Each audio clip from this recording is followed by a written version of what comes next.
Lockdown में औरतों ने ही नहीं, हाँ जी, बिल्कुल ठीक सुना आपने। आदमियों ने भी बहुत कुछ करना सीखा और बच्चों ने भी बहुत साथ दिया। ऐसा हर घर ने मिलकर काम किया। घर में मेड के बिना रहना सीखा, सफाई करी, सबसे ज़रूरी खाना बनाने के कई तरीके ढूंढे, हेल्थ के बारे में भी अपने कुछ नियम बनाए। ऐसा सभी ने किया होगा क्योंकि समय के साथ बदलाव भी आता है और कोरोना इसने तो महिलाओं का रुख ही बदल डाला। हेल्थ नहीं तो कुछ भी नहीं। ज़िंदगी में अपने लिए समय निकालना बहुत ज़रूरी है। नमस्कार दोस्तों, मेरा नाम ज्योति सेठ है और मैं 35 सालों से टीचिंग लाइन में हूँ। बहुत सी गृहिणियों को हाँ जी, बहुत सी गृहिणियों को मैंने सिर्फ लॉकडाउन के दौरान ही सैर करते देखा। उन्होंने सूरज उगता भी नहीं देखा होगा। जो लोग कहीं बाहर नहीं जा रहे थे वह भी घर की छतों से या नियर बाय पार्क में वॉकिंग का शेड्यूल बनाते देखे गए। सनराइज़ का नज़ारा लिया, जिसको देखने आप कितनी दूर दूर जाते हैं। ऐसा क्यों? सबको ही पता चल गया कि जान है तो जहान है। कुछ बदलाव लाओ भाई अपने में। शायद ज़िंदगी में इतना समय ही नहीं मिला। सुबह की सैर अब शुरू हो गई, वाकई मास्क लगा के। पार्क भी धीरे धीरे खुलने लगे। पहले तो बहुत मुश्किल लगा। वो सुबह जल्दी उठना, कपड़े चेंज करना, शूज़ पहनना, घर से बाहर निकलना। ऐसा लगता था यदि सैर पर गई तो ये घर कैसे चलेगा। जैसे कि मेरी 40 मिनट की सैर मेरे घर का तहस नहस कर देगी। पर यह केवल सोच थी, माइंड टॉक था। ना घर हिला, ना कोई काम रुका, बस एक दिनचर्या जरूर शुरू हो गई। यह बातें कोई नई नहीं थी। सारी उम्र दूसरों को पढ़ाया, बच्चों को भी। सुबह उठकर सैर करो, फेफड़े, हार्ट, मसल, डाइजेशन और वेट सब कुछ बैलेंस हो जाता है। लेकिन करता कौन? प्रैक्टिकल करना पड़ा तो पता चला भाई ये काम भी बहुत मुश्किल है। जब जॉगिंग शूज़ पहनकर बाहर निकली तो देखा सुबह वाकई बहुत हसीन है। वो हल्की सी मुस्कुराती हुई हवा, वो तो हमारे आसपास ही थी। हम हिल स्टेशन जाकर क्यों क्या ढूंढ रहे थे?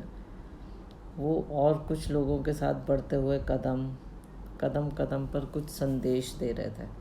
सुबह की माइंड चैटरिंग, यानी कि दिमाग में प्लानिंग कितनी सुखद लगने लगी।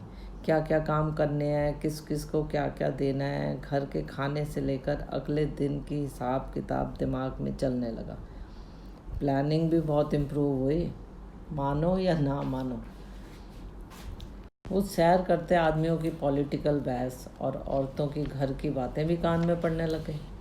कितना अच्छा लग रहा था जब बारिश की छोटी छोटी बूंदें पेड़ों से छन कर चेहरे पे पड़ती, तो मानिए ऐसा लगता प्रकृति से जीना सीख लिया।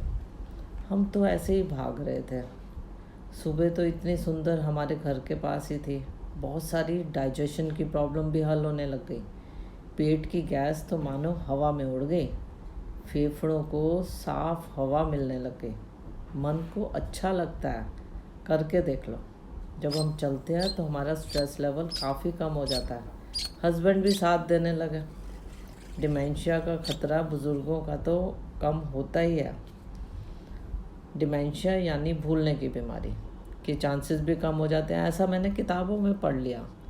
बच्चों को भी वॉकिंग के फ़ायदे बताने लगे। आँखों का प्रेशर कम हो गया, थोड़ा बहुत आँखों की एक्सरसाइज भी कर ली।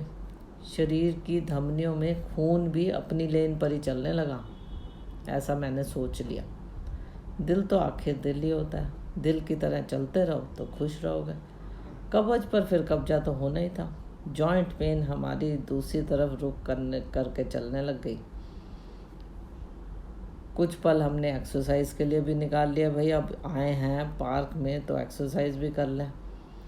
अब सोचिए ये लॉकडाउन ने हमारे शरीर में कितना परिवर्तन कर दिया। हमें देखकर कोई 4-5 और औरतों ने भी नकल कर ली। एक टीम भी बन गई। दूर दूर से दुआ सलाम भी बढ़ गए। बच्चे भी हमें थोड़ा थोड़ा आने लग गए। अब देखिए, आपने ऐसे तो जाना नहीं था। लॉकडाउन ने हमें सचमुच बहुत कुछ सिखाया। Walking is actually walk inside your mind and body. अब आपने इतने फ़ायदे सुन लिए हैं तो जूते निकालो, इशारा कुछ आपकी तरफ भी हो रहा है और कुछ नया करने का संकल्प ले लो। थोड़ी बहुत सब्ज़ी तो आप बाज़ार से ख़रीद के ला ही सकते हैं। सुबह की ताज़ी सब्ज़ी आपको ताज़गी देती है। तो दोस्तों, कैसे लगी आपको ये मेरी 40 मिनट की सैर? कुछ कमेंट तो आप मुझे कर ही सकते हैं। मेरे चैनल को लाइक एंड सब्सक्राइब ज़रूर करिए। ये छोटे मोटे टिप्स होते हैं लेकिन होते बहुत काम के हैं, और दूसरे से सलाह ले लो तो आप कभी कभी ज़िंदगी में बहुत आगे भी निकल जाते हैं। कुछ बीमारियां तो आपकी कम होंगी ही वॉकिंग करते हुए। एक बार फिर से धन्यवाद मुझे सुनने के लिए।